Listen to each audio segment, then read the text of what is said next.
क्या कर रहा हूं मैं? दर्पण में देख रहा हूं।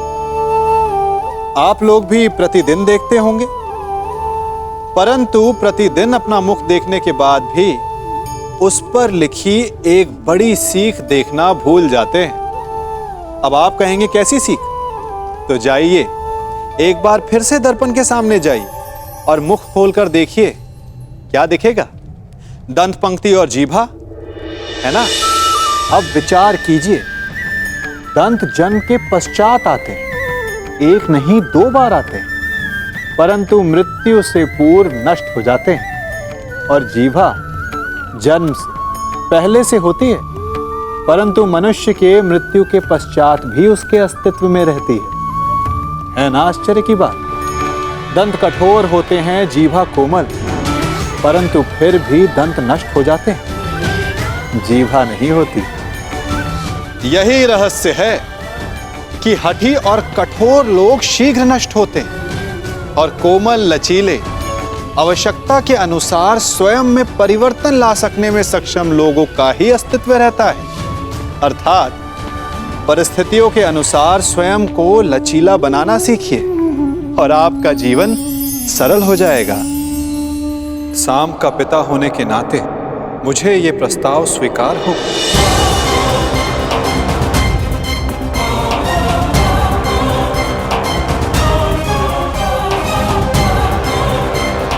परंतु ये प्रस्ताव कन्या के पिता की ओर से होना चाहिए।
संबंध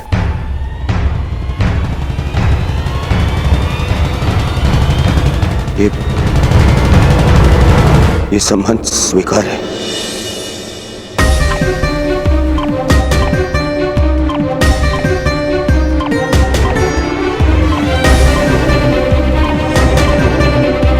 मुझे तुम्हारा निर्णय जानकर प्रसन्नता हुई दुर्योधन।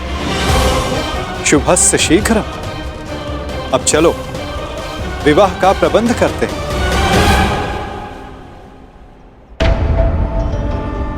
अब इस विवाह समारोह का आनंद दुगना हो जाएगा।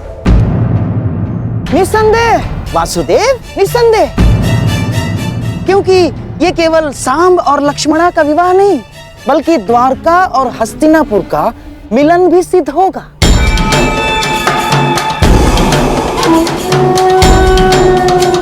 चलिए चलकर विराट राज से क्षमा मांगते हैं।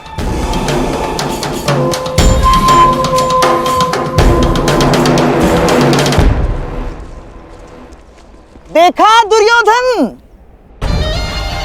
मनुष्य का भाग्य कैसे बदलता है। हम यहाँ आए थे अर्जुन के पुत्र के विवाह में सम्मिलित होने, और देखो द्वारका और हस्तिनापुर का संबंध कर बैठे।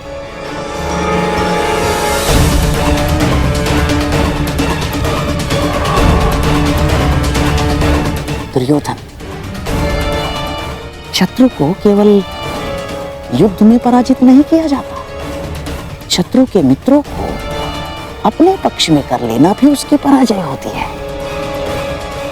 हमने तो यहाँ शत्रु के मित्र को ही हमारे पक्ष में कर लिया।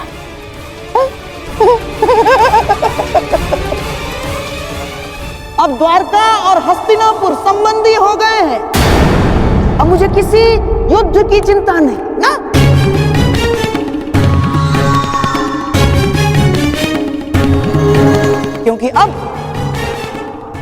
हस्तिनापुर को कोई पराजित नहीं कर सकता। क्या क्या कहा मामा श्री आपने? क्यों? क्या मैंने कुछ अनुचित कह दिया गांडीवधारी?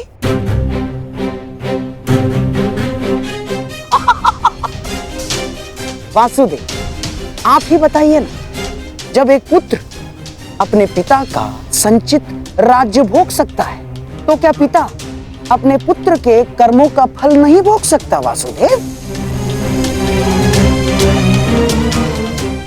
हाँ, अपने पुत्र के भूल के कारण ही सही, परंतु क्या अब आप हस्तिनापुर के निकट संबंधी नहीं हो गए हैं? हमारे परिवार में सम्मिलित नहीं हो गए हैं आप? बताइए ही नहीं। मत भूलिए मामा श्री, द्वारका का संबंध आपसे पूर्ण हमसे है। माता कुंती वासुदेव की भुआ लगती हैं और वासुदेव की बहन सुभद्रा से मेरा विवाह हो चुका है। इसलिए द्वारिका आपका नहीं, हमारा समर्थन करेगा। तुम्हारा समर्थन करेगा नहीं अर्जुन, तुम्हारा समर्थन करता।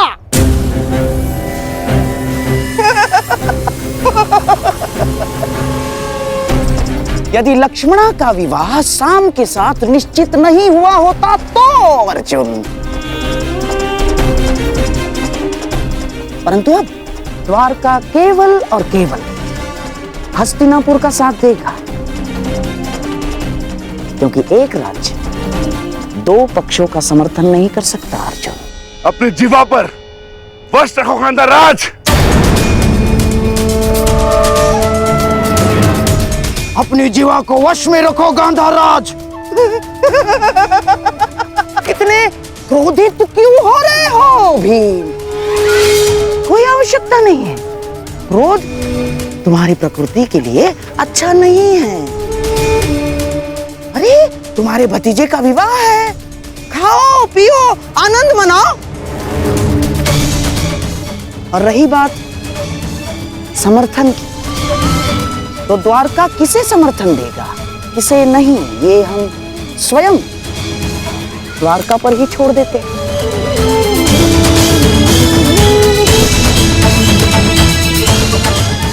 अब तो स्वयं वासुदेव ही बता सकते हैं कि वो किसका समर्थन करेंगे।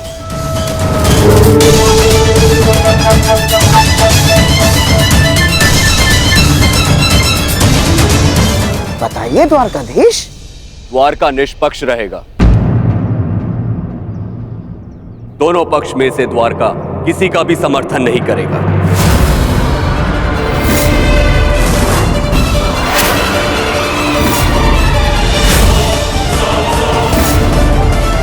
ये मेरा निर्णय है। जहां दोनों पक्षों में अपने ही संबंधी हो, वहां भाग लेने से अपनों को ही क्षति होगी। इसलिए द्वारका ना ही किसी युद्ध में भाग लेगा और ना ही किसी का समर्थन करेगा। उत्तम विचार, परंतु ये तो आपका स्वयं का निर्णय है ना महाबली। द्वारका का निर्णय तो तब माना जाएगा जब दोनों भाई यानी आपके साथ साथ वासुदेव भी इस निर्णय को स्वीकार करेंगे, है ना वासुदेव? कृष्ण भी इस युद्ध में भाग नहीं लेगा। तो आपका क्या कहना है वासुदेव?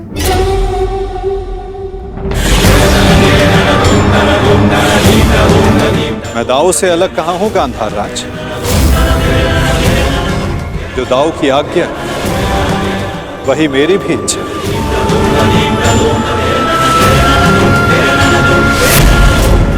द्वारिका इस युद्ध में भाग नहीं लेगा।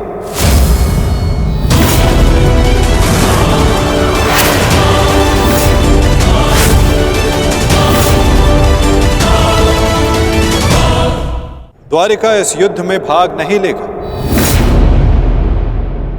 ना दाऊ और ना ही मैं।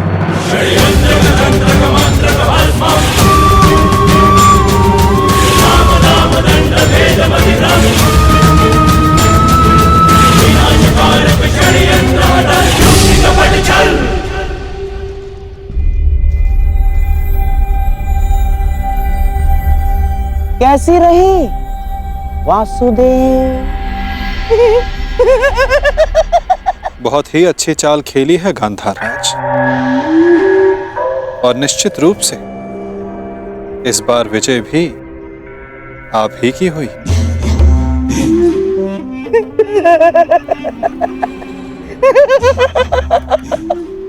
अब तो मैं अकेला नहीं जो इस युद्ध से दूर रहूंगा। अब तो आप भी इस युद्ध में भाग नहीं ले पाएंगे वासुदेव। हमारे पास अब बहुत समय है खेल खेलने का, है ना वासुदेव? और हाँ, ये तो मैं भूल ही गया, अब हम संबंधी हो गए हैं वासुदेव।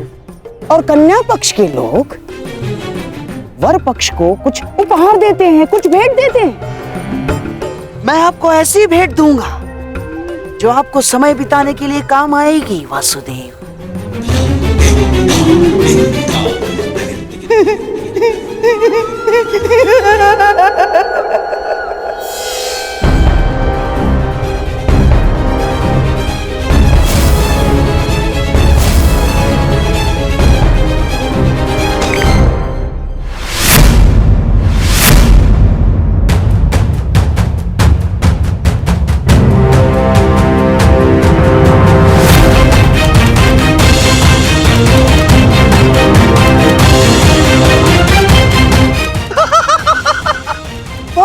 वासुदेव,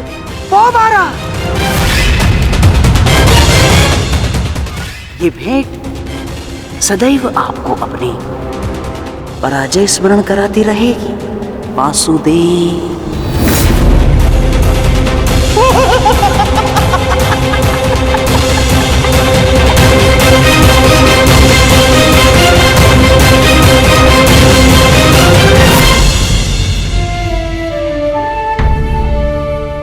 जिनसे मिलना था उनसे मिल चुके हैं, अब न किसी से मिलना शेष है और न किसी को उत्तर देना। आपके लिए वो महत्व रखते रहे जिन्होंने आप पर उपकार किया या जिन्हें आपने वचन दिया, परंतु मेरे लिए सबसे अधिक महत्वपूर्ण मेरा परिवार है।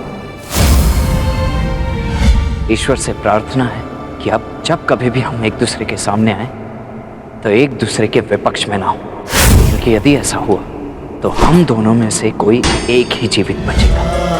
तुमने जो बाण चलाया उसे तो मेरे कवच ने रोक लिया है, परंतु जो तुम कर्म करने जा रहे हो उसका फल रोकने की शक्ति संसार में किसी कवच के पास नहीं।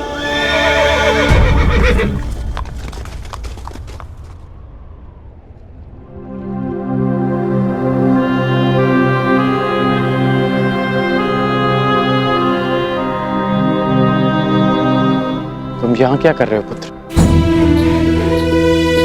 आज तुम्हें अपने मित्र के साथ होना चाहिए, उसके पास होना चाहिए। आज शाम का विवाह है, उसके जीवन का विशेष अवसर है, तुम्हें उसके समीप होना चाहिए पुत्र।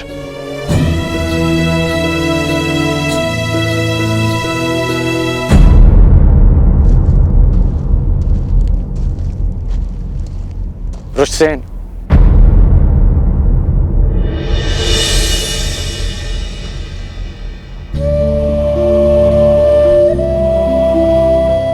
अपनी प्रतिक्रिया नहीं दी तुमने। मेरी ओर देखो पुत्र, मैं तुम्हारी मन की व्यथा, उसकी व्याकुलता को समझता हूं।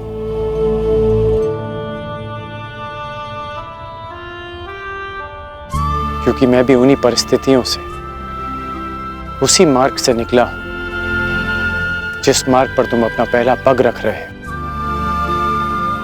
परिवर्तन के इस मार्ग पर व्यथा और पीड़ा मिलती है पुत्र। ऐसा कुछ नहीं, मुझे कोई पीड़ा नहीं। तुमने कहा था ना कि तुम्हारे लिए तुम्हारा परिवार सबसे अधिक महत्वपूर्ण है, उसकी रक्षा के लिए तुम कुछ भी कर सकते हो।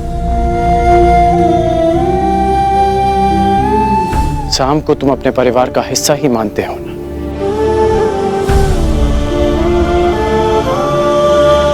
इसलिए उसकी रक्षा के लिए तुमने अपने पिता पर वार किया।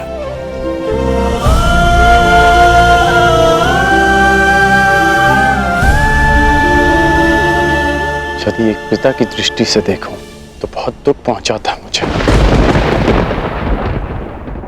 परंतु परिवर्तन की कामना रखने वाले एक योद्धा की दृष्टि से देखूं तो मुझे ग्लानि नहीं, गर्व है तुम पर।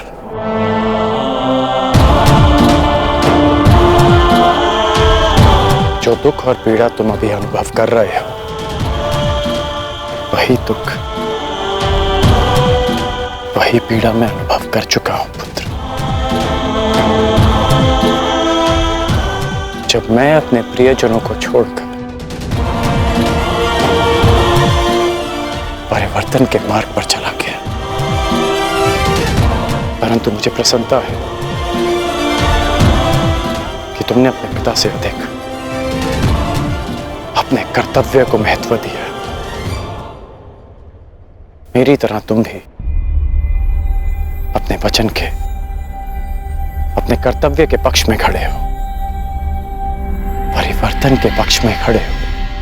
आज नहीं तो कल तुम अवश्य समझ जाओ कि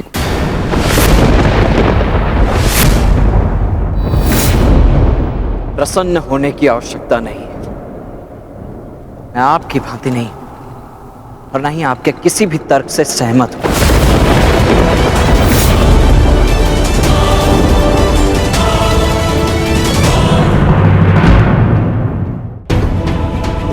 मैंने आज जो भी किया वो केवल अपने परिवार के लिए किया, परिवर्तन के लिए नहीं।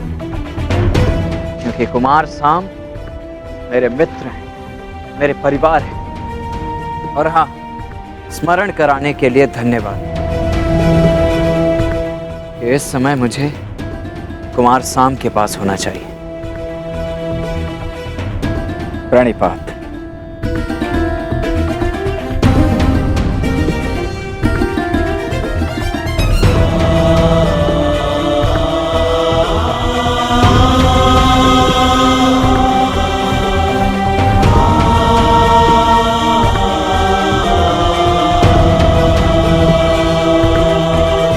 आज ना सही, परंतु एक दिन तुम अवश्य समझोगे कि तुम जाने अनजाने अपने पिता के मार्ग पर ही चल रहे हो। और जिस दिन तुम ये समझ जाओगे, उस दिन मुझे वो परिवर्तन मिल जाएगा जिसकी मैं जीवन भर साधना करते आया हूं। सुमंगलीरियं वधूरिमां समेत पश्यत् सौभाग्यस्मै दत्वाया हस्तं विपरेतन् गृह्णामि ते सौभगत्वाय हस्तं मया पत्या जरादष्टि यथ सः।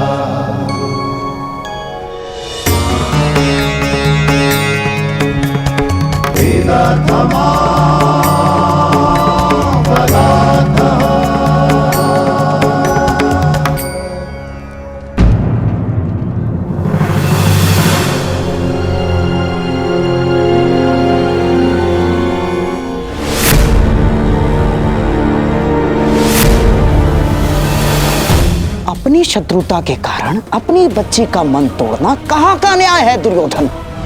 हमारी बच्ची लक्ष्मणा को हमारे साथ ले जाना उचित होगा दुर्योधन। अब हमारे पास केवल एक ही मार्ग शेष है, लक्ष्मणा और साम का विवाह।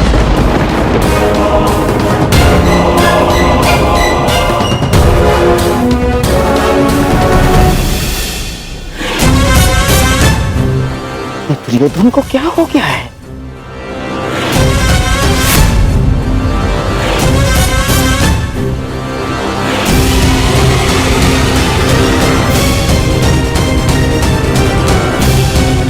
दास जरा सुनो।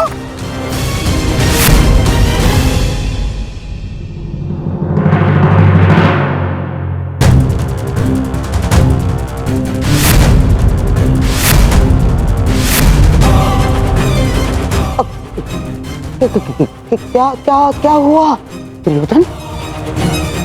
क्यों विवाह समारोह छोड़कर यहाँ क्या कर रहे हो? ईश्वर की कृपा से सब कुछ ठीक हो रहा है दुर्योधन। ईश्वर की कृपा से या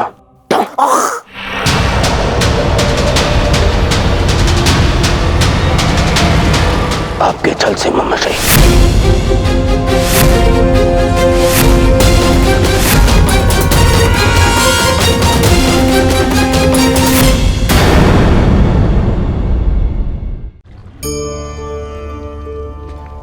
एक पिता होने के नाते आप अपनी संतान के लिए क्या करते हैं? उसके लिए बहुत सारी सुविधाएं जुटाते, बहुत सारा धन कमाते है ना? और क्या आपको ऐसा लगता है कि यही उचित है आपकी संतान के लिए? इस पंछी को देख रहे हैं, यह भी संतान को जन्म देता है, उन्हें पालता है, पोसता है, उड़ना सिखाता है और भोजन का प्रबंध भी करना सिखाता है।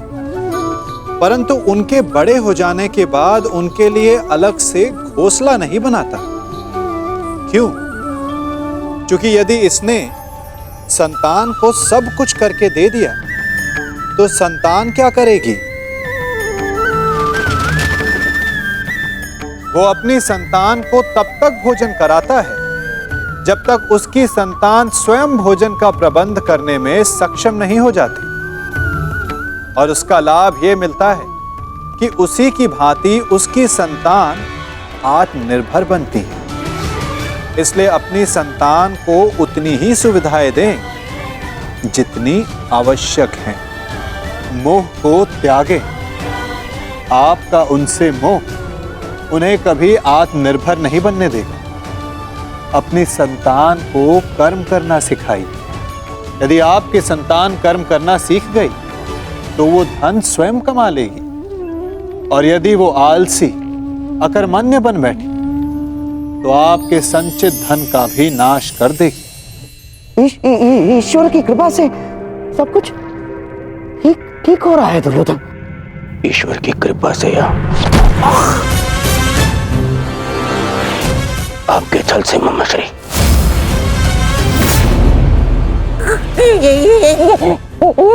क्या कर रहे हो ये?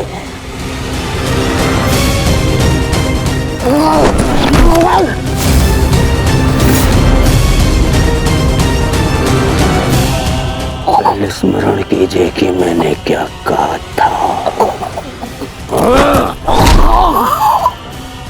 विराट पर प्रस्थान से पूर्व मैंने क्या कहा था ममश्री?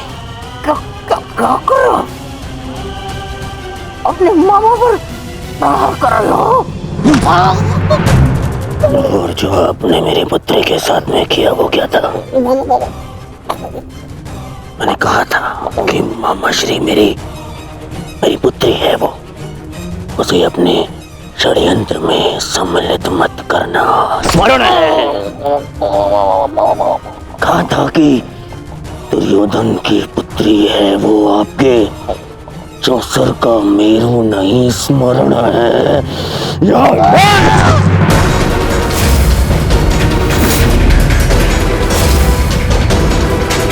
छल किया आपने मेरे साथ। अब स्वीकार कीजिए, स्वीकार करिए सत्य को कि आप कभी लक्ष्मणा का विवाह उत्तर से कराना ही नहीं चाहते थे। स्वीकार कीजिए कि आप लक्ष्मणा को यहां लाए ही थे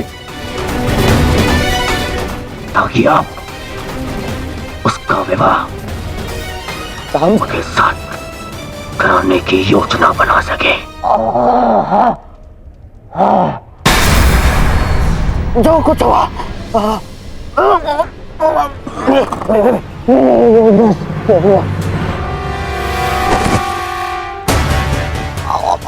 परंतु क्यों?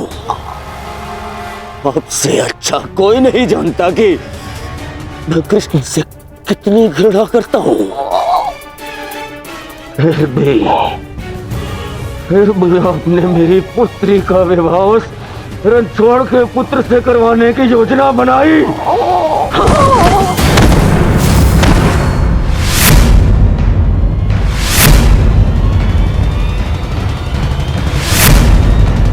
तुम्हारी भलाई के लिए हस्तिनापुर के भविष्य के लिए, हमारी बच्ची लक्ष्मणा की प्रसन्नता के लिए किया मैंने।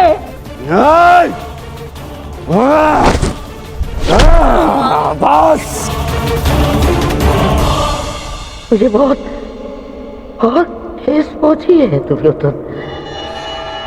जिस भांजे के लिए मैंने अपना राजपाट, अपनी प्रजा, सबका त्याग करके यहाँ हस्तिनापुर में बैठ गया। इसे इतना अपना माना मैंने कि अपने संतान को भी भूल गया।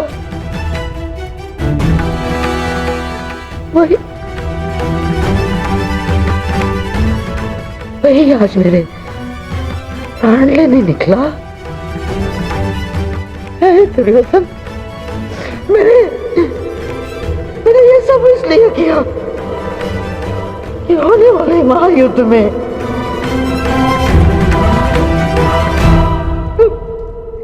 तुम्हें कोई हानि ना हो।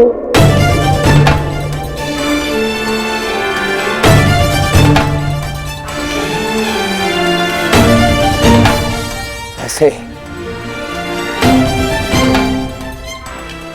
लक्ष्मणा का विवाह करा के उस शाम से विवाह करा, क्या मैं बिना युद्ध के पांडवों से जीत जाऊंगा? नहीं, परंतु पांडवों की विजय के मार्ग में बाधा अवश्य आएगी। बाधा अवश्य आएगी।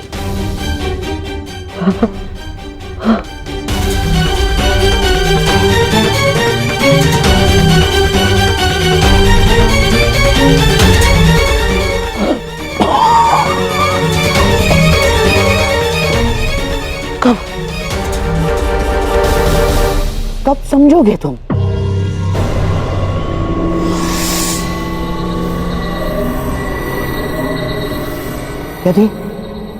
यदि मैं ये ना करता तो कोई और करता, और लक्ष्मणा शाम की ही होकर रहती, क्योंकि शाम को उससे प्रेम है। यदि इस एक विवाह के कारण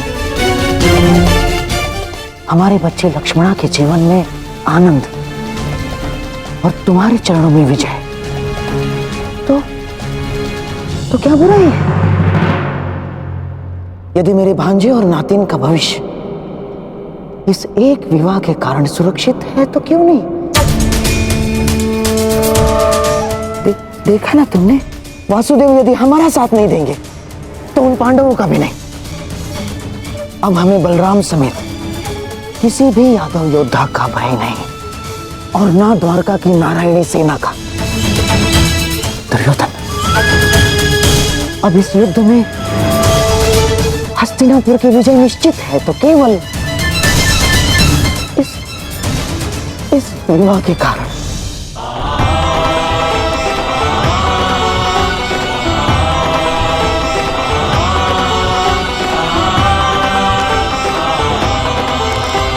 देखो कान्हा, भाग्य किस प्रकार बदलता है। कुछ ही समय पहले हम द्यूत खेल रहे थे और कुछ ही समय पश्चात हमारे भतीजे का विवाह हम देख रहे हैं। अरे इन सब में तो हमें स्मरण ही नहीं रहा कि हमारा द्यूत अभी भी अपूर्ण है। माना कि मैं विजय के निकट हूं, परंतु प्रयास करोगे तो तुम अभी भी जीत सकते हो।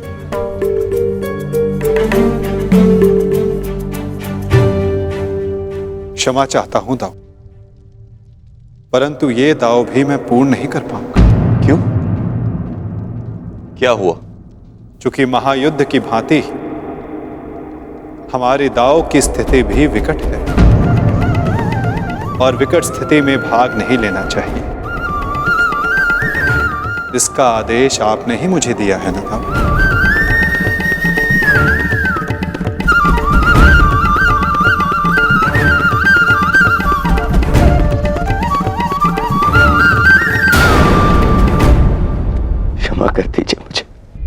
क्या करूं मैं? जब जब एक पुत्री विदा होती है तो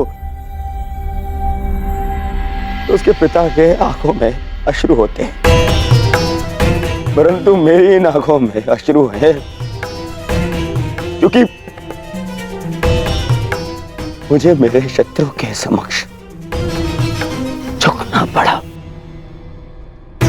कितना बड़ा मूल्य चुका रहा हूं मैं इस विजय का मामा श्री। कितना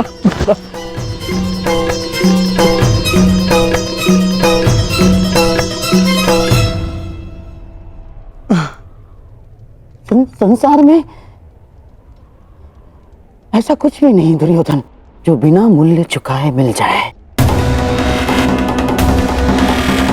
जीवन का मूल्य चुकाना पड़ता है, भोजन का मूल्य चुकाना पड़ता है। ठीक उसी बात है, पराजय और विजय का भी मूल्य चुकाना पड़ता है दुर्योधन। और अब ये जो युद्ध होने वाला है, ये केवल युद्ध नहीं है, महायज्ञ है। ये महायज्ञ, इसमें बड़ी बड़ी आहुतियां देनी पड़ेंगी दुर्योधन। हम पांडवों से उनकी पराजय का मूल्य वसूलेंगे, अवश्य वसूलेंगे।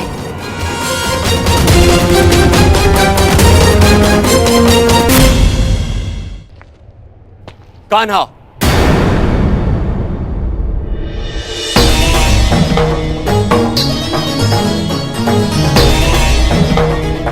तो तुम मुझ पर यह आरोप लगा रहे हो कि मैंने तुम्हें तुम्हारी इच्छा के विरुद्ध रोका है? नहीं दाऊ, मैं आप पर कोई आरोप नहीं लगा रहा। नहीं लगा रहे हो? तभी तुम हमारे अधूरे खेल को इस युद्ध से जोड़कर देख रहे हो। नहीं दाऊ, मैं तो ऐसे ही एक खेल के परिणाम के विषय में बात कर रहा हूं जो आज से 13 वर्ष पूर्व हस्तिनापुर में हुआ था। मैं तुम्हारे शब्दों का अर्थ भली भांति जानता हूं कान्हा। तो क्या अर्थ है मेरे शब्दों का? यही कि तुम कुरुवंश के बीच होने वाले इस महायुद्ध में भाग लेना चाहते हो। परंतु ये मत भूलो कान्हा, ये एक ही वंश के संतानों के बीच का युद्ध है। मानता हूं कि तुम्हें पांडव प्रिय है और द्रौपदी तुम्हारी सखी है, परंतु केवल इसी कारण से युद्ध में भाग लेना उचित नहीं है। दुर्योधन भी हमारा संबंधी है। विचार करो कान्हा, युद्ध में दोनों ओर से अपनों का ही रक्त बहना निश्चित है। तो क्या हमारे युद्ध में तटस्थ होने से क्या हमारे अपनों का रक्तपात नहीं होगा? क्या हमारे अपनों का रक्तपात रुक जाएगा दाऊ? परंतु हमारे हाथ हमारे ही अपनों के रक्त से नहीं रंगेंगे और हम अधर्म से बच जाएंगे।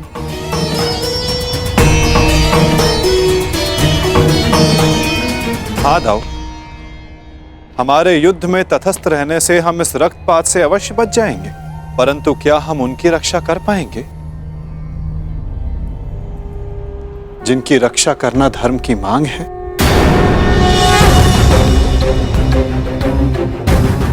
क्या नदी की धारा में किसी को डूबते देखना धर्म है दाऊ, या उसे बचाने का प्रयास करना?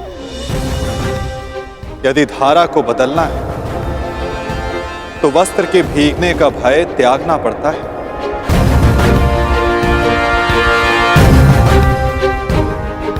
यदि नया कुंभ बनाना है तो माटी को हाथ लगाना ही होगा।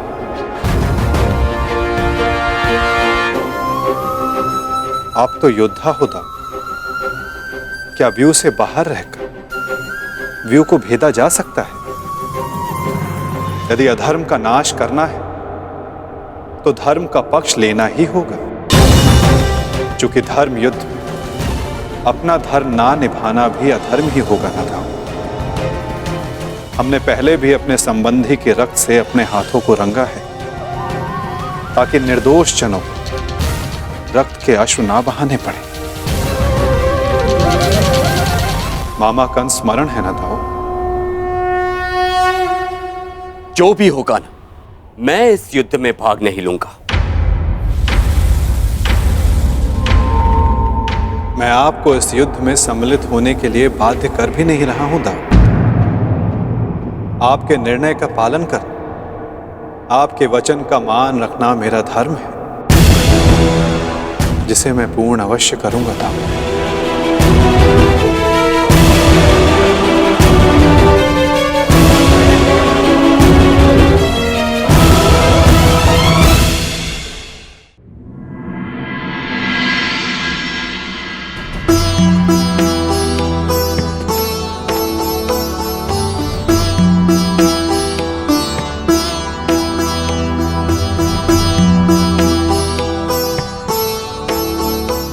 सदा सुखी रहो।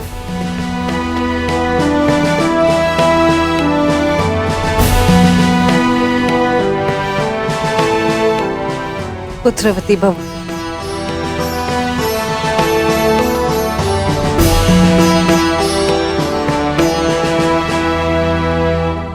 सदा सुखी रहो।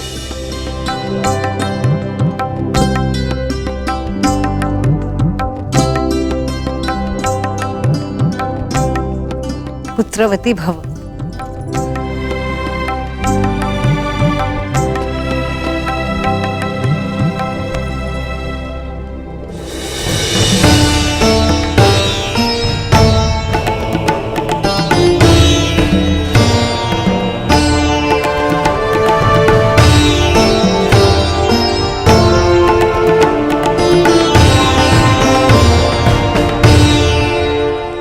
सदा सौभाग्यवती भव।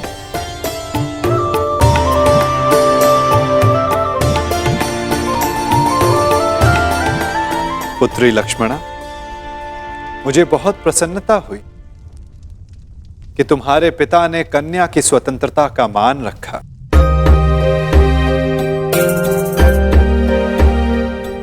मुझे भी प्रसन्नता है दुर्योधन कि तुमने राजनीतिक शत्रुता से ऊपर आकर अपने पुत्री के हृदय की सुनी, उसके मन का मान रखा।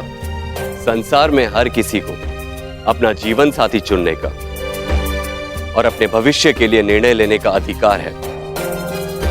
छोटों का कर्तव्य है कि वे बड़ों के आज्ञा का आदर करें और बड़ों का धर्म है कि वो छोटों के निर्णय का मान रखें।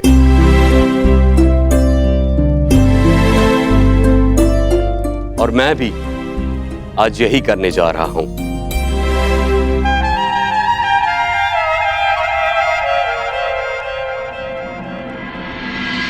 मुझे क्षमा कर देना कान्हा।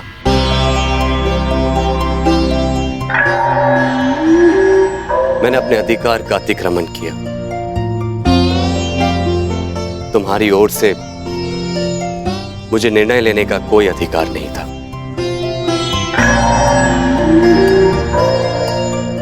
होने वाले इस महासमर में तटस्थ रहने के मेरे अपने कारण, इस युद्ध में भाग लेने के तुम्हारे अपने कारण हो सकते हैं। मैं तुमसे तुम्हारा कारण या तुम्हारा अधिकार छीनना नहीं चाहता। इसीलिए मैं तुम्हें अपने दिए हुए वचन से मुक्त करता हूं।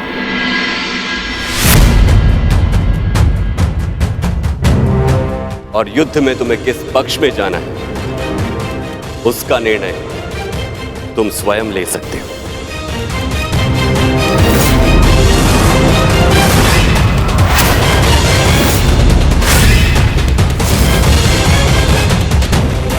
धन्यवाद दाऊ। मैं जानता था कि आप मुझे निराश नहीं करेंगे।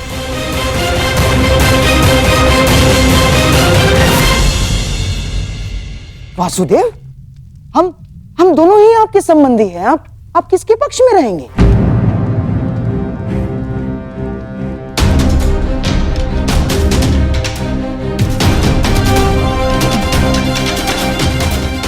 ना, मेरे कहने का तात्पर्य ये है वासुदेव कि अपनों का रक्त बहाना क्या अधर्म नहीं होगा? धर्म का समर्थन ना करना मेरे विचारों के अनुसार अधर्म है गांधार राज। जो सक्षम हो, आवश्यकता पड़ने पर उसे धर्म युद्ध में आगे बढ़ना चाहिए।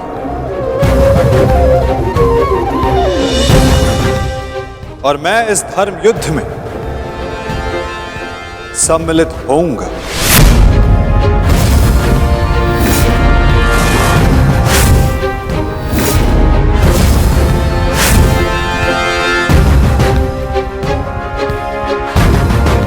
तो युद्ध में आप किसका समर्थन करेंगे वासुदेव?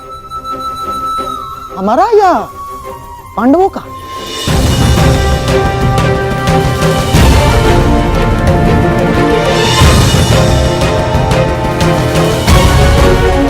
उसका गांधार राज जो मेरे पास सर्वप्रथम समर्थन मांगने आएगा।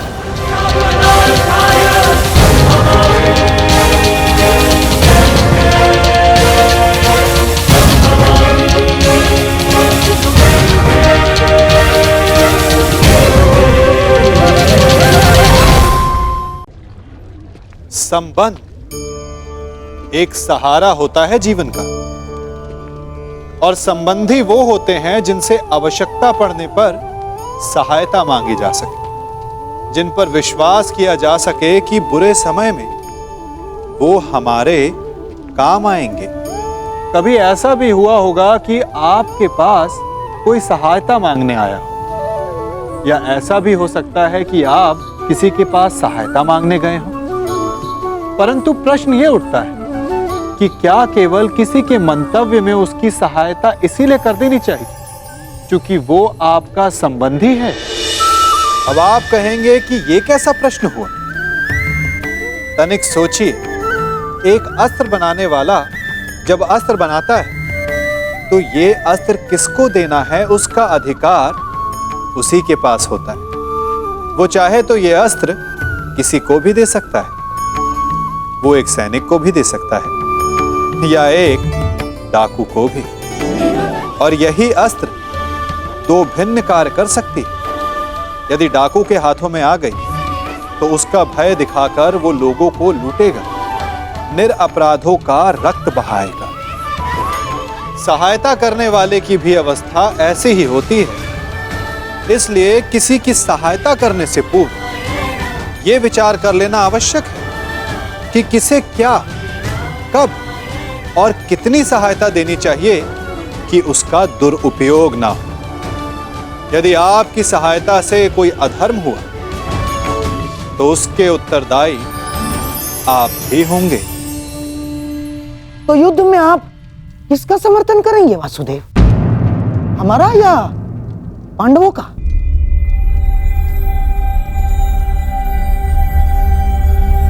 उसका गांधार राज जो मेरे पास सर्वप्रथम समर्थन मांगने आएगा।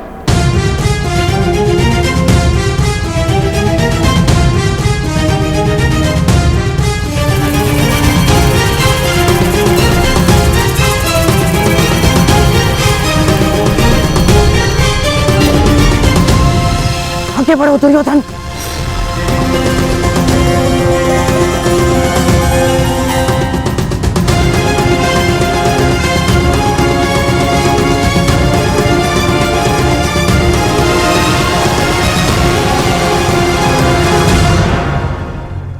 वासुदेव, दोनों पक्ष आपके समक्ष सहायता मांगने आ गए हैं। बताइए, आप किसका पक्ष लेंगे?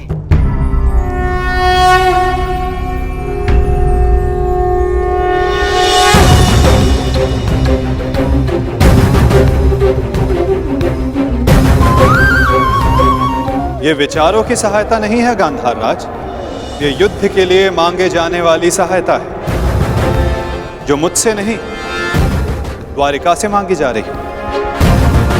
ये हस्तिनापुर और इंद्रप्रस्थ का विवाद, इसलिए धर्म के नाते दोनों राज्यों के प्रतिनिधि को द्वारिका आना होगा।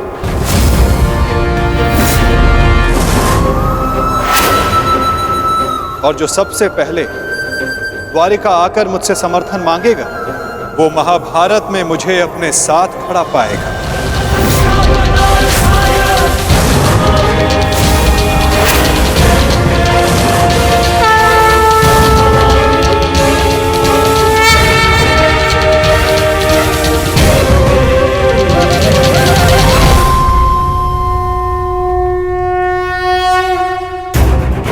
समय पूर्व कन्या पक्ष की ओर से आपने मुझे कुछ भेंट दी थी गांधार राज।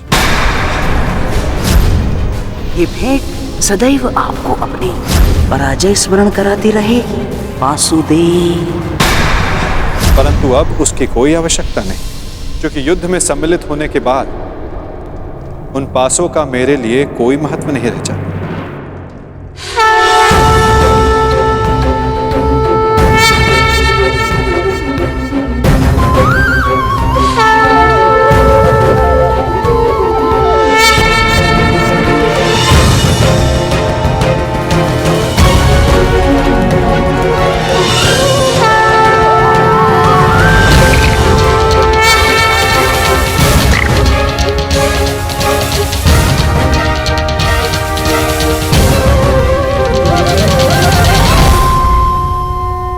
वैसे भी ये चौसर का खेल नहीं है गांधार राज।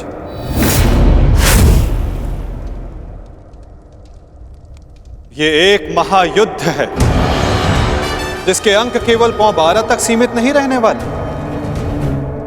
ये खेल बहुत बड़ा होगा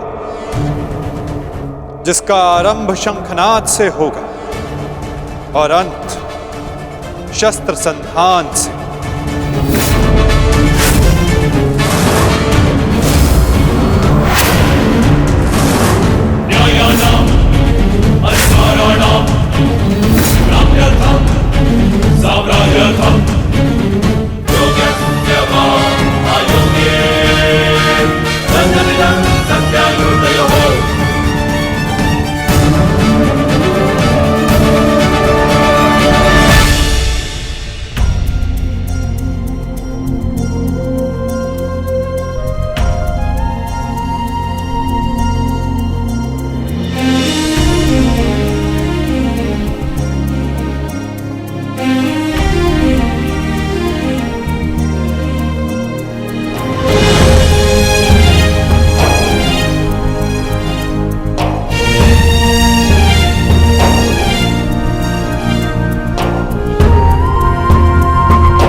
प्रसन्न रहना।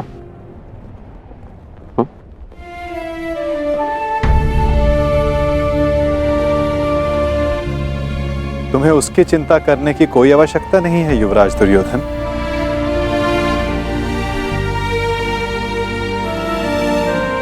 द्वारका में लक्ष्मण वधु बनकर नहीं, पुत्री बनकर प्रेम और सम्मान से रहेगी।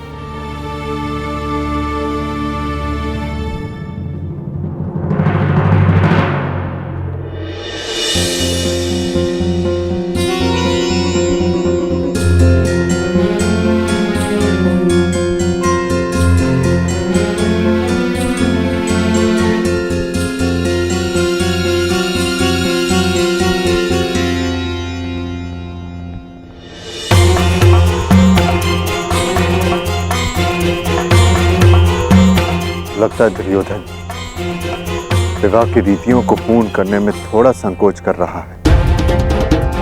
विदा के समय कन्या का पिता वर के पिता के समक्ष हाथ जोड़कर उन्हें प्रणाम करता है और वासुदेव को प्रणाम करें। कदाचित ये दुर्योधन के लिए संभव नहीं।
मेरी पुत्री से कोई भूल हो जाए तो उसे क्षमा कर दीजिएगा।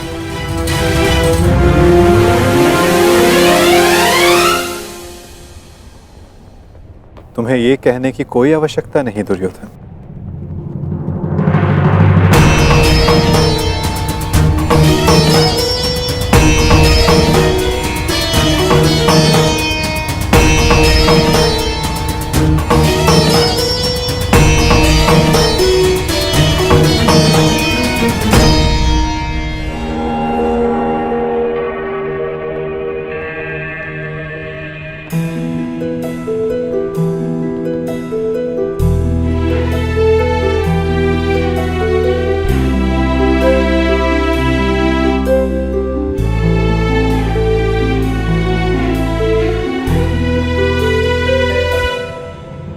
सदा सौभाग्यवती भव।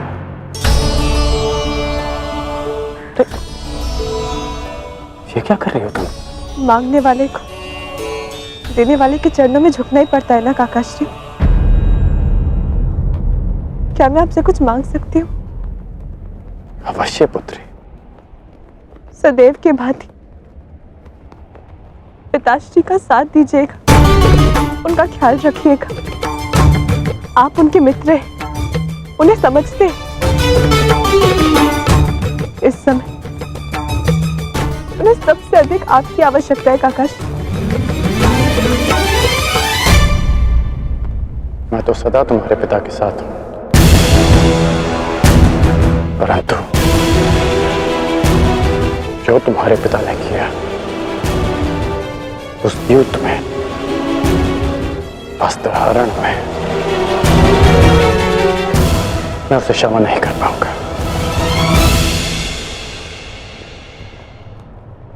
आपको उन्हें क्षमा करने की कोई आवश्यकता नहीं, परंतु पिताश्री को आपकी आवश्यकता है काकाश्री। उन्होंने जो भी किया उसके लिए आप उन्हें क्षमा मत कीजिए, परंतु केवल मेरे लिए, अपनी मित्रता के नाते।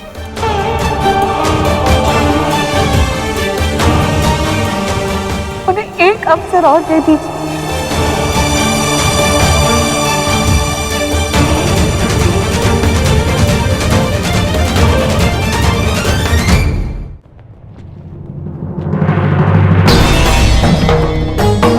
आज्ञा दीजिए गांधार नरेश, द्वारिका प्रस्थान करने का समय हो गया है।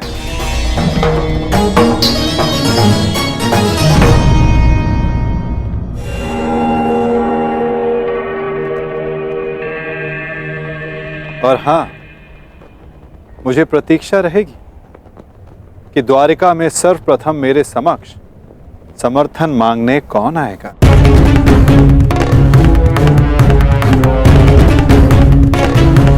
प्रणिपात।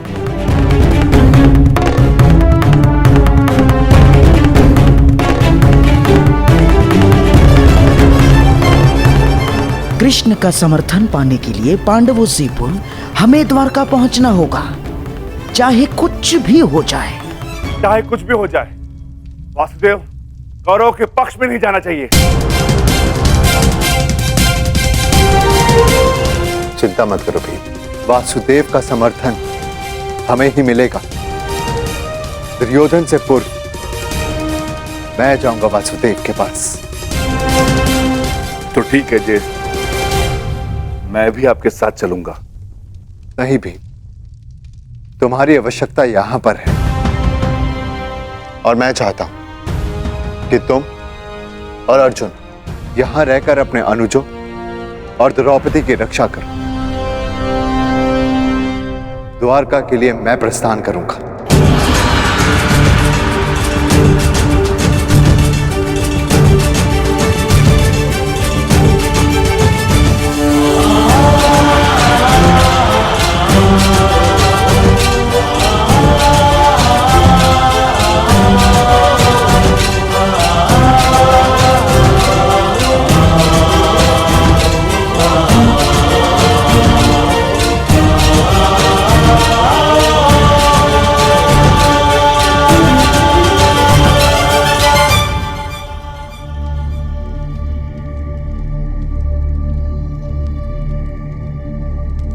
पांचाली?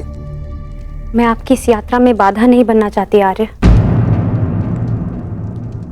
परंतु मुझे ये लगता है कि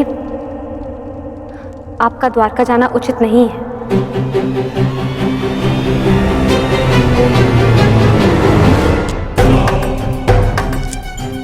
ये दुर्योधन भी इतने महत्वपूर्ण समय पर कहां चला जाता है, और ये जानते हुए भी कि उसे शीघ्र अतिशीघ्र द्वारका के लिए प्रस्थान करना है। कहां गया होगा ये?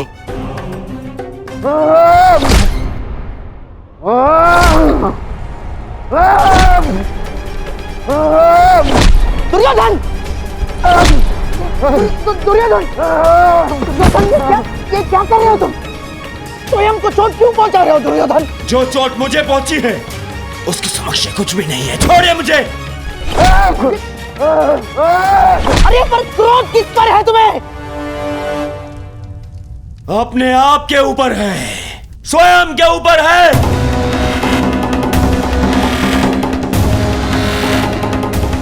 इस ग्लानि को मैं सहन ही नहीं कर पा रहा हूँ कि मुझे उस वासुदेव के समक्ष हाथ जोड़ने पड़ गए।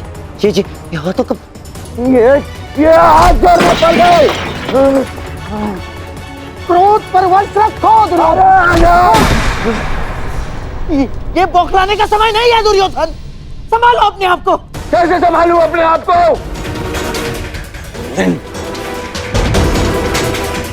इन हाथों को मैंने उस जलीय कृष्ण के समक्ष जोड़ा था, इन हाथों को।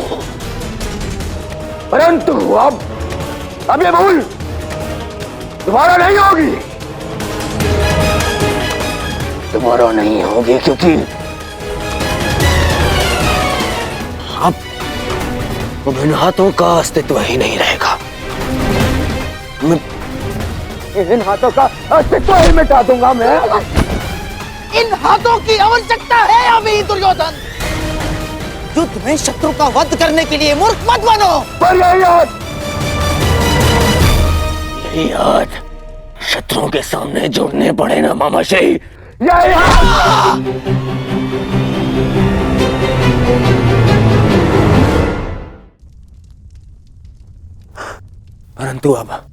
परंतु ये अंतिम बार था कि मैंने उस वासुदेव के समक्ष हाथ जोड़े। अंतिम बार। चलिए वासुदेव ने समर्थन के लिए द्वारका बुलाया है ना, मुझे नहीं जाऊंगा। क्या? देखो दुर्योधन, भावनाओं में मत बहो, अपनी बुद्धि का प्रयोग करो। मानता हूं कि वो कृष्ण हमारा शत्रु है, परंतु ये मत भूलो युद्ध अब समीप है, महायुद्ध आने वाला है और केवल द्वारका ही है जिसका समर्थन हमें इस युद्ध में विजय दिला सकता है। दुर्योधन, तुम्हें कृष्ण के समक्ष हाथ जोड़कर समर्थन मांगने के लिए जाना होगा। दुर्योधन, जाना होगा।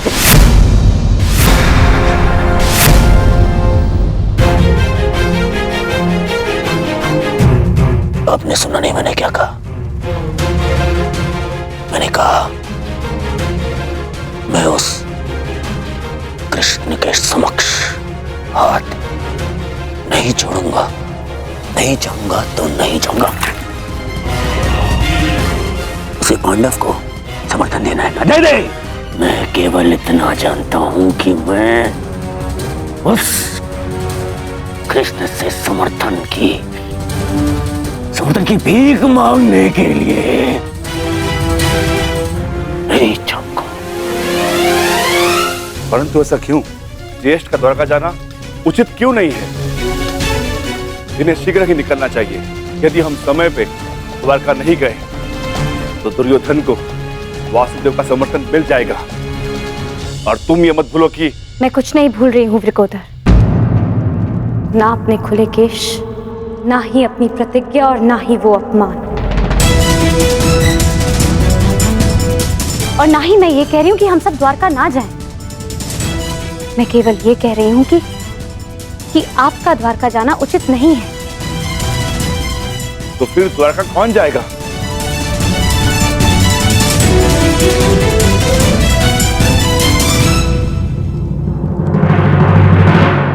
आर्य अर्जुन जाएंगे। परंतु अर्जुन क्यों? ये प्रश्न स्वयं से पूछिए आर्य भीम। वासुदेव सदा हमारी सहायता को क्यों आते हैं? क्योंकि न केवल आर्य अर्जुन उनके प्रिय मित्र हैं, परंतु उनकी बहन सुभद्रा के पति भी। और आर्य अर्जुन के वहां जाने से हमारा पलड़ा दुर्योधन से कहीं अधिक भारी होगा। मैं पांचाली से सहमत हूं। तुम्हारा क्या मत है अर्जुन?